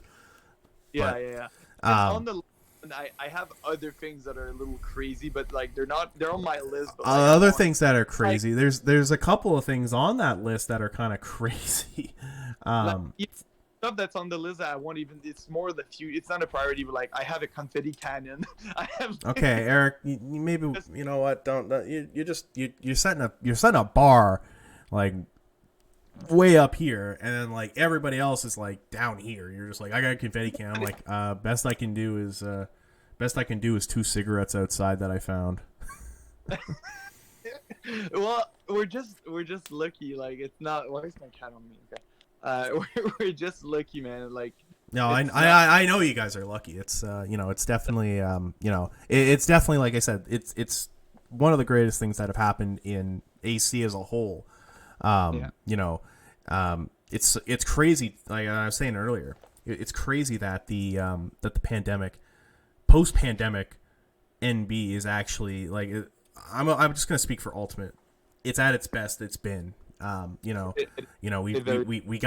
We surprisingly got a bunch of, like, overall, like Moncton especially, like a bunch of new players post-pandemic, where before it was like a lot of Smash 4 veterans, a few new people here and there, but that was it. Like it was, but every week the La Hub's hitting 50 plus people, and like scenes like Montreal and Toronto that have way bigger numbers in total, their numbers come nowhere near it, or like come very close to what things are. Some they don't, but a lot of I know like a lot of our players are like fairly new players. So, but I think on the long run it's a good thing. Our scene will be a lot more competitive in like 5 years from now. On the long run, it's good investing in that because a lot of our players are new. Like half the bracket I know, like players like you would look at the bracket and be like, that's like very free for like you. And it is fair but on the long run, a lot of these players will grow, and I think our scene will be a lot more competitive. Oh, there's ads. No, it's fine. It's fine. We can. We'll put the VOD up. I'm also just putting it out there while the ads are running. Guys, there's one more thing on my list. But guys, there is I don't know if people are ready for that. The ball pit. One day, maybe one day. One day, that'd be pretty cool. Like, and by ball pit, I mean, like, I'd buy like a kiddie pool and just throw some balls in there. I don't know. But that's the best I could do for Theo. He deserves it. Well, it it can work, but this is more of a self plug here, guys. I'm going to be uploading the VODs of the Stockyards to my YouTube channel. Because apparently either Twitch doesn't save them or you guys want to watch them later. So turns out people actually like this. So I'll be posting it up there. I forget where. Yeah, I don't. Didn't miss one. Sometimes I watch it while doing chores, so I don't commentate, but I'm always watching them. Yeah. So the VODs will be up. The VODs will be up there starting probably tomorrow, or at least like this one. I can't go back because I don't save them. So, but we'll start saving them there. So yeah, hopefully everyone's back now. From the Twitch ads. I hate Twitch for doing that, for making all my ads pop up in the most inconvenient times. But, yeah, we were talking. We were talking about the growth in the scene, and you were talking about the competitiveness and where it is. And I've talked about this in the past. I made a lot of enemies, I guess, from some comments I made back when I was talking about the NB scene, the AC scene as a whole, really, couple of months ago on the Stockyard. And again, the biggest thing that holds us back, and at least in my opinion, is the geographical and travel costs, right? Like right now, to go to a big event happening, you gotta fork over a lot of cash. The traveling is gas and flights are insane right now. Hotels are the killer, right? That was one of the biggest breaking points for Kings of Halley, was like there was just nothing available. Like no one could find a decently priced hotel. Or an Airbnb, and it was just like insane. Like I know before the pandemic, I could go to Montreal, go to DreamHack, get a hotel, split it with 3 other people, and the whole weekend probably cost me like $300 in total, and that included my that includes my entry into the event, hotel, and my share of the gas. So well, I'm sure going to Montreal is not that bad still. Like hotel and gas price would have gotten. Well, that's what I'm saying. That's what I'm getting at, is the price. Right, but I'm saying even a flight to Toronto, unless you catch it on a rare day, or in the on a good time, going to Toronto from St. John in the spring and summer, you can get under $200 round trip, but you can't bring anything with you. Yeah. But that's not including your lodging and stuff, which is probably $200 a night, unless you got friends in high places. Jacob Marr, I'm looking at you. Which you probably do, especially you know people around, and I feel like I'm probably social enough to make some friends like you do when you go to majors or Canadian majors. So I know you knew Bashmo and some other good people over there, but I want to do that too. I want to try to get my name known, for not as for a player but more as a TO, so I can try to attract these people. You gotta go. That was my big thing, right? In 2017, especially in 2017, that was my peak year in Smash. That was where I went to a bunch of majors. I went to Gommel, I went to DreamHack, I went to Shine. I just networked, right? That's the big thing that you gotta do, is you just gotta network. Hey, I want to do that. I want to do that so much. I was very lucky. I'll always say, because Cole is one of the most social people you'll ever meet. He And he's Is that a word? Befriended? He befriended, like he became friend with like a lot of people over there. yeah, like Cole just like Cole, it will just insert himself into wherever. Like Yeah. he does not give a fuck, or at least he didn't back then. And he was just like Yeah. in there. He literally went to DreamHack Montreal in 2018, not to play, not to do anything. He went there to network. That's crazy. And it worked, and it shows that it works. I want to do that for Moncton. I'm trying to do that. Well, I'm trying. I'm waiting to get a full-time job so my salary is more consistent. Right now, my finances are all over the place because some days I work, some I don't. I'm casual. Yeah. But like on the long run, if I get a full-time job within the next months or years, I don't know how long it's going to take in school, but I really want to get there. I will be able to financially like afford that. But right now, I'm too like unstable. And but yeah, I want to go. My target right now is like the Quebec scene because I'm French and I get along well with people from Quebec. Like 3 weeks ago or so, a month ago, there was this thing in on UDM called the Acadie stream, which was the Acadian French streamers hosting in Moncton. There was a bunch of like streamers from Quebec and like from Moncton and all over NB, and it was great. It was really fun, and I spent a lot of time with people from Quebec there, and I got along really well with them. But they're not like Smash Kios; they're just streamers from various games from Quebec. But I think I could get along well with the Quebec scene, so I could try to. I know it's a weird thing, but like I want to be friends with like Z and people like that, so I can not attract them, but I want them to be able to be interested in our events. Yeah, no, definitely. You know, just gotta put yourself out there, man. It's just. Yeah, and Ben seems to know. Ben, do you speak French with Z when you go there? He's French, right? He's got to be French. Okay. No, Yeah, Ben, try.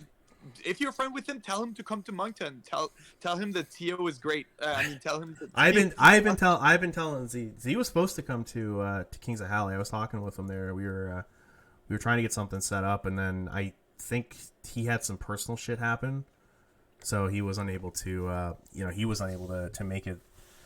But yeah, it was. It's all about just kind of the networking side of things. Like, I mean, again, like look at what we did at Kings of Halle, right? Like, you had someone like Bashmo come out. Bashmo being one of the front runners in the Ottawa scene in Ontario. He was so nice.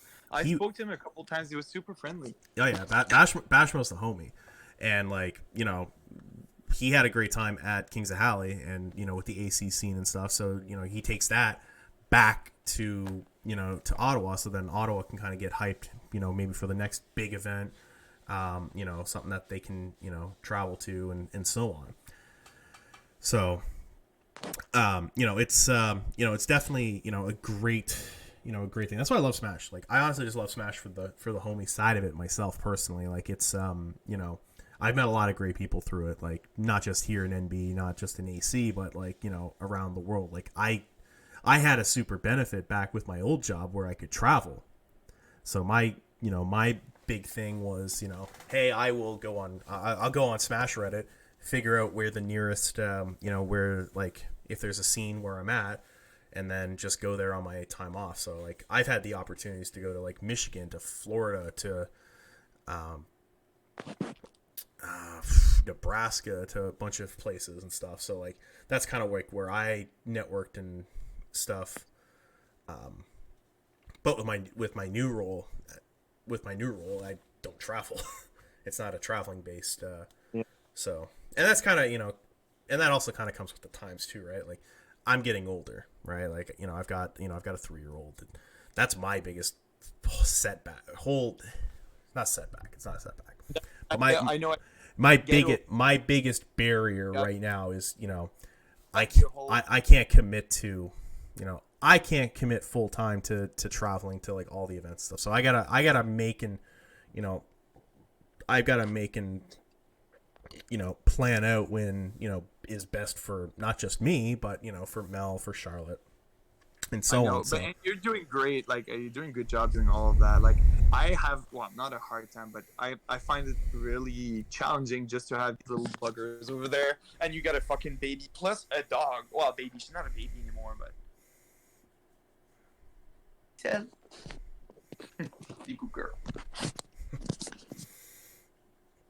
But yeah, it's But yeah. it's definitely the hardest part for as you get older. A lot of the guys in Smash in general, What? not a lot of the guys in Smash in general, they have the benefit of being young and not having additional responsibilities outside of like maybe just like work and maybe a relationship. That's about it, right? Like you don't have to upkeep your pets, upkeep your kids, upkeep your house, upkeep everything around you, right? Like, not saying it's easy, but it definitely has its benefits that way. Yeah. But Not that I want to skip subject, but how long did you plan on ending your stream at like 11, like you usually do, or? yeah, I mean, we got 20 plus minutes. Okay, just wondering because I know there's two things we wanted to talk about ish. Can we? Two, or was it one? Did you want to talk about the MBPR? There's not much to say already, right? Well, Or probably the bash. We already they know the date, right? well, you guys know the date. Did we confirm the thing we were talking about today? What did we confirm? Okay, you and I were talking about it, about replacing a certain something with another something. Oh yeah. Well, I mean, I don't think it has to be secret. I don't think the T-Land team / Le Hub team is gonna say no to that. But if they do, then it's You guys suck. You guys suck. You guys suck. That's what happens. Anyway, Yeah, well, all right. Spoiler alert. Spoiler alert. Yeah. I don't know. I mean, spoiler alert, guys. We're gonna not have doubles at Holiday Bash. We're trying to get Squad Strike instead, in replacement of doubles. So, and that would be beneficial because if we do that, we could allow people to both do ultimate squad strike and P plus because doubles is taking too many players. But if we have squad strike only, we could probably allow people to run P plus. But that's something I got to talk with the other members. But I assume you'd agree with that because you usually Squad Strike rules, baby. Squad Strike rules. No, but like, would you agree that if we have P plus, we could allow players to run both P plus and squad strike at the same time? That's another road we'll have to come to. I'm surprised you're not automatically going on the yes because you were against me doing that. No, I hate the Dougie double clause, but I have to look into it because Squad Strike adds a whole different layer because it's singles. It's two singles, so again, we'll talk about it after. We'll talk about it. We'll talk about it after. But guys, December 3rd, Saturday, at the Le Hub venue, wherever it is, we're having Holiday Bash. You guys remember it from last year, where we had all that fun? Well, we're having it again. Yeah, Eric. Eric's got the. That's the 2022 page. I started working on it earlier. It's probably gonna be up by this weekend. I just need to like change a couple things and stuff and have it double checked by you and a million people, but hopefully it'll be up by this weekend. Yeah, so December 3rd, save the date, boys and girls. It's a Saturday, so yeah, and it's gonna be the same lineup as the monthly. So we got no, it's not gonna be the same. It's not gonna be the same because we got Squad Strike instead, baby. No, I mean like for the games, like we didn't have Mario Kart last time at the monthly because we were just starting it the same week. So this time there's gonna be Mario Kart.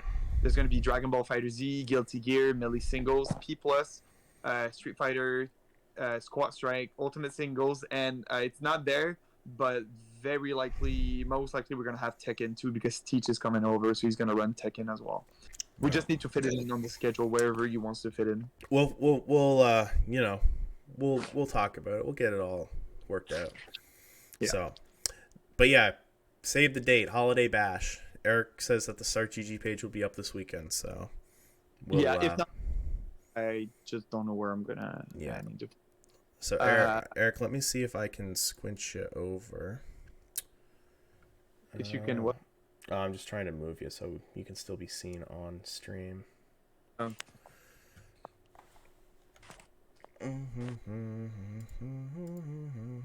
Get back to two of the things you said earlier. the Caracat event was not promoted because I didn't know what to expect. I had little control over that event. All I knew was that it was happening up north in that town, which is like 5 minutes away from where I was raised.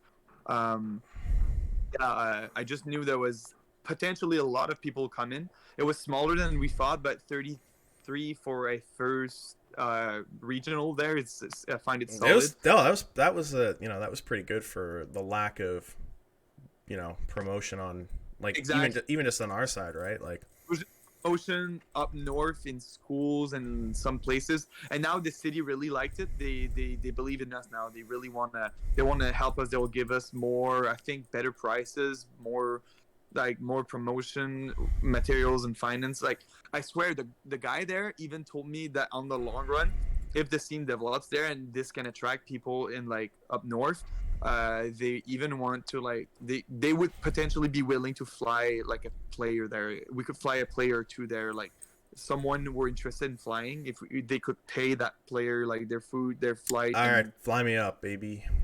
No, but like a top player, like like Riddles or some shit. Fly me up, baby. Yeah, sure. Anyway, but yeah, no. But the chat's asking for it. Oh. It was so good. It was perfect. It was perfect. Like the skill level was Yeah, the fact that you won. So I like that says a lot about the skill level over there. But I think players would come. Like a lot of our players would come just for the experience. The city's really nice. It's next to the beach, or like the ocean is right there. Connecticut is a beautiful city. It's a really nice place, and for some reason, people really like the Dixie there. The local Dixie is amazing. Apparently, it's like a fast food local chain from up north. yeah.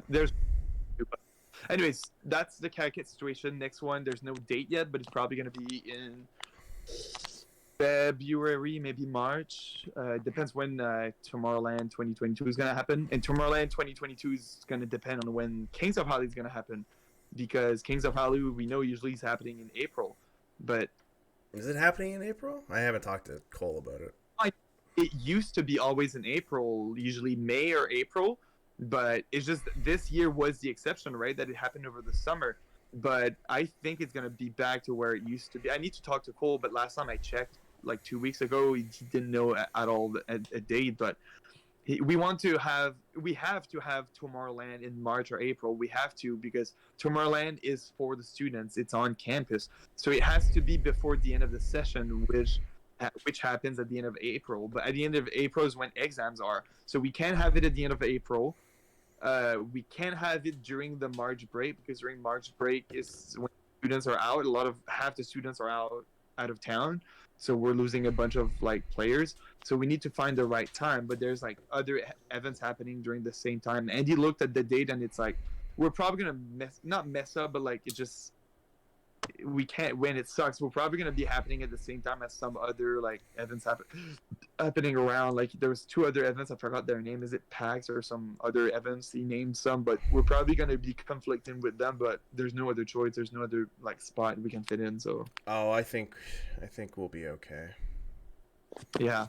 Well, I'm just hoping that we're starting to be big enough. Like I hope people like us enough now that if they get to choose between us and other events, like not that I want to shut down other events, not at all, but I'm just hoping that we can still keep our numbers if there's other events happening, that people still would like to choose our events. But yeah.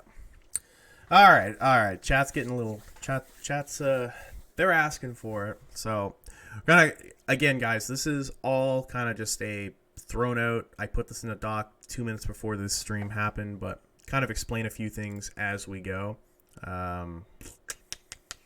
Let me see if I can make that bigger. Zoom, because we want. All right. All right. So the big update. You guys have asked for it, and Eric and I can both admit we both fucked up. I think we both about the PR stuff. What do you mean we fucked up? I didn't fuck up anything. Did I? Well, we just never delivered it.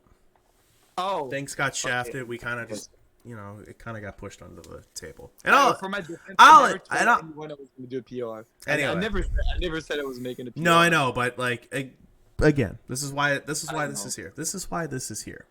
I know people are expecting us to make a PR. This didn't deliver. This is going to be the 2022 PR update. This is going to be for 2022 as a whole. So it's going to end with Holiday Bash. It's going to be the last event. Then there's going to be like a 3-week, call it a 3-week off season. So it will, it will consist of, if you want to try hard, you don't have to, blah, blah, blah. But speaking of that, I'm going to speak on behalf of Theo. Is it possible to include RSC, the last one, which is happening in December, on that PR? But I already explained to him that chances are, if it pulls the number that it usually pulls, which is like around 20, 30 people or whatever, it's only going to be a few extra sets with light and pixel. Like, I don't think 1 or 2 or 3 sets containing PR player like light and pixel is going to be relevant. Whoever wins, I don't think is going to change anything on the PR. So I explained to Theo already that we're using that period to actually finish the PR. So RSC is probably not going to change much. No offense, Theo, but yeah. Yeah. So anyway, we're gonna aim to get the we're gonna aim to have, that's gonna be the end. That's gonna be the end all of where we determine everything. The estimated delivery gonna be December 16th, because I'm gonna aim for that to be on a Stockyard episode. That's why. Oh, so you already have your Stockyard. Oh, that date works perfectly because it's just before Christmas. After that, people were gonna be busy and. Yeah. So, have the graphic and everything. Because last time we did the PR in 2020, it was kind of a rushed mess. So we didn't have a graphic. We just said, hey, here's the thing. Luckily, Sham Savior was like, hey, can I do your graphic for you? And he did it for free. So I was like, all right, whatever. Sham Savior already. I didn't know he was comfortable doing graphics. He messaged me. He's like, hey, you want a graphic? I was like, whatever. Speaking of which, do we have a graphist artist? Eric, again, we'll talk about this after. We'll talk about that stuff. Okay, It's all. Okay. This is the public facing side, but yeah, there was a PR in 2020. It was the end of it was the 2019 end of year one, but so pandemic happened, blah blah blah. So we're going to aim to get it out on December 16th, graphic and everything. So, we'll have the presentation on, on the Stockyard, blah, blah, blah. And then going forward, the ranking itself will also carry over as well. So we're going to do a 15-player PR, no honorable mentions. We have a lot of good talent, and a lot, especially in like the 10 to 15 range. It's hard. It's very hard to kind of ignore one over the other. So, 15, and that seems to be what a lot of scenes are doing now. So, hey, we can get more on here and stuff. Because again, most of outside of the top 6, anyone from 7 to 20 could all be each other. So could all take a set off of one another. So that's my thought process on it. So yeah, December 16th, save the date. That's when we're aiming for it. It will be around that week. I aim for the 16th because that's a Wednesday. And that's not my father's birthday on the 18th. So kind of going forward and how we're going to do the 2023 rankings. We're going to do 2 a year. I think 2 is an easy way to do it. Back in 2020, we had actually planned to do it the same way, but then the pandemic hit. We were going to get everything starting on a 6-month basis. So 2 rankings a year. These are the time frames for each season, January 1st to June 30th, and then July 1st to December 21st. I didn't bother putting the 31st just because, again, we run into the holiday side. I always find that the holidays are it's a dead zone anyway, and I'd rather have in exams as well. So, you know, and then we'll try to release them on the 15th of the following, of the following month. So, get the graphics and everything done up, but sometime in that second week of the following month. So, for example, the January, the first part of 2023, we'll have it on July 15th, and then part 2 of 2023, we'll have it on January 15th, 2024. So we're going to try to aim again for like 15 players and no honorable mentions. Again, this is all subject to change. But, subject to change, blah, blah, blah. So, yeah. So, yeah, we'll, but yeah, it's going to be like this ranking for this year is just going to be everything from 2022 onward. So, because we had the stopgap early on with the pandemic and stuff, it's just going to be 2022 as a whole. So, whatever the first event was in 2022, whatever the first weekly, first monthly, blah blah blah, it will go from there and then end with Holiday Bash. So, in terms of like the everything for it, we're gonna reach out to some people. Get their input and get the panel started. So stay tuned for that. We'll be reaching out to some folks if you guys are potentially interested. Definitely fire me a DM. Don't fire Eric. Zuko was dreaming. Does your dog do that? Like Zuko was like shaking. Like, can you see that? Rox does it all the time, dude. He's right. He's yeah, like he's sleeping and he just shakes his leg like if he's running or such. Yeah, you see? Oh yeah. He's a little growl. He's like, hey Rox. Hey Rox. Yeah. But yeah, so that's our end goal and stuff. So we'll determine everything, and then kind of as the 2023 year, especially going into 2023, we might have an opportunity to change how certain things are weighed. So all up in the day. But I want to give you guys the update as a whole. So you've got that there, and is that's what we're gonna run with. So it's there, it's good to go. That's the update, and that's me making my me setting an expectation for myself and publicly putting it out there that hey, we're setting a deadline, we're getting something out there. And yeah, shout outs to Theo for already putting in a lot of work. I already said myself that I will help with the PR, but probably less than I did back in the days because I'm too busy, but we got a team on that, and Theo has been helping a lot. I don't know if you saw the or Theo chat, but Theo has been pulling a lot of data, so that's going to help us a lot doing the PR. Keith, shout outs to Theo. So it but yeah, so we've got we've got that there, and it's it's set in stone. So we'll get the if, and again, I want to point out, and we're seeing we're seeing some 15's too much, or in like 15 still going to leave out a lot of good people, and that is true. Like I think 20 is a little ridiculous. I think at that point it becomes a participation badge, but I think 15 showcases it. And again, a lot of people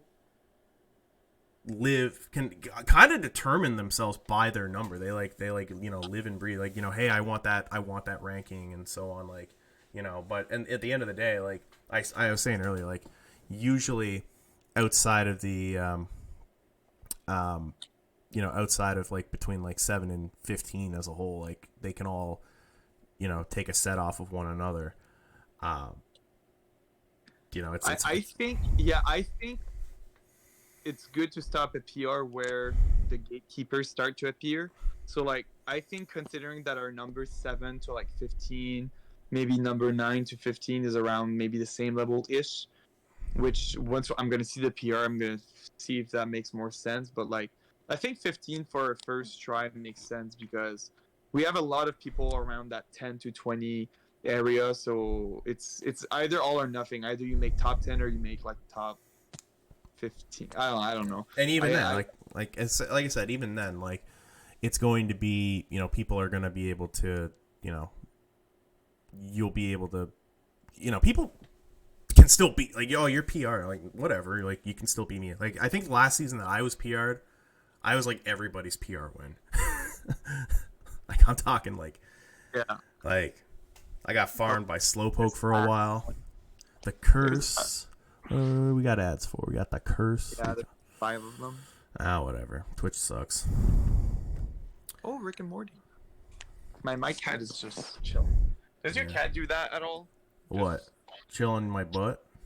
No, but like she's I can't see my phone, but don't you see her there? Yeah, she's chilling on your ass. Yeah. Mine, Dale just chill on the bed or on the couch. Like he's pretty chill until he wants to become an agent of chaos. And Oh fuck! People are watching ads, man. I showed my butt at the wrong time. God. damn.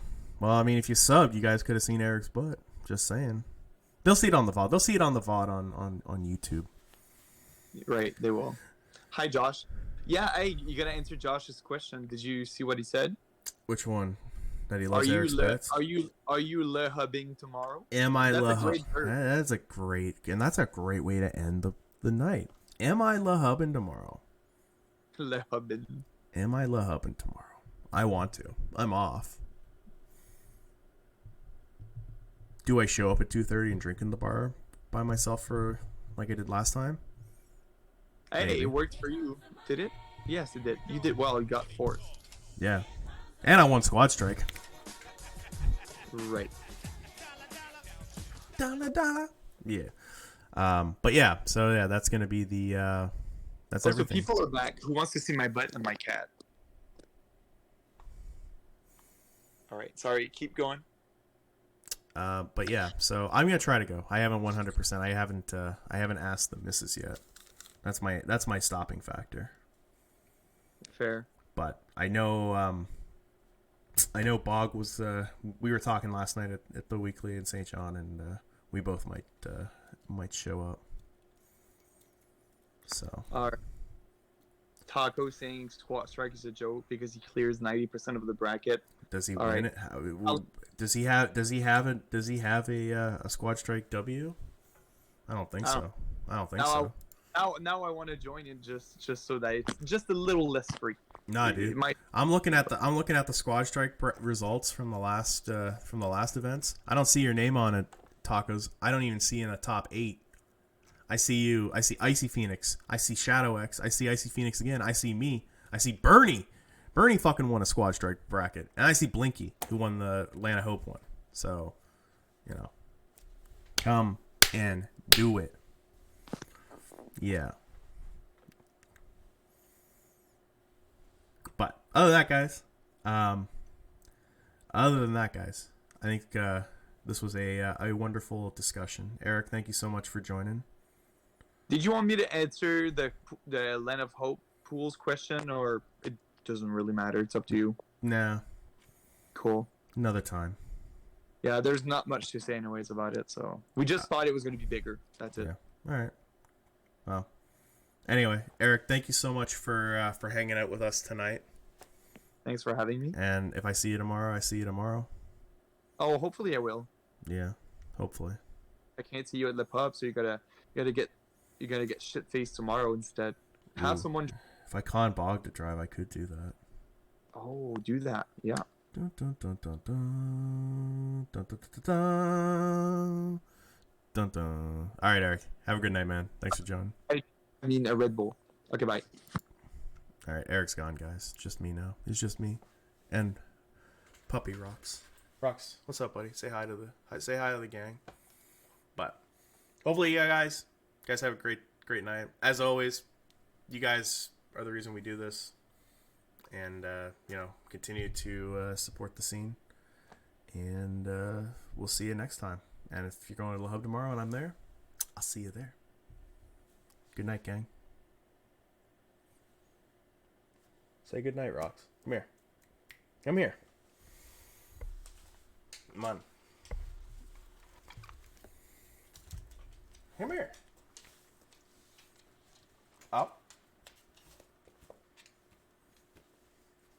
Oh, who's a good boy? Who's a good boy? You're a good boy. Oh, who's a good boy? Oh. All right. You say bye to the people, Rocks. Bye-bye.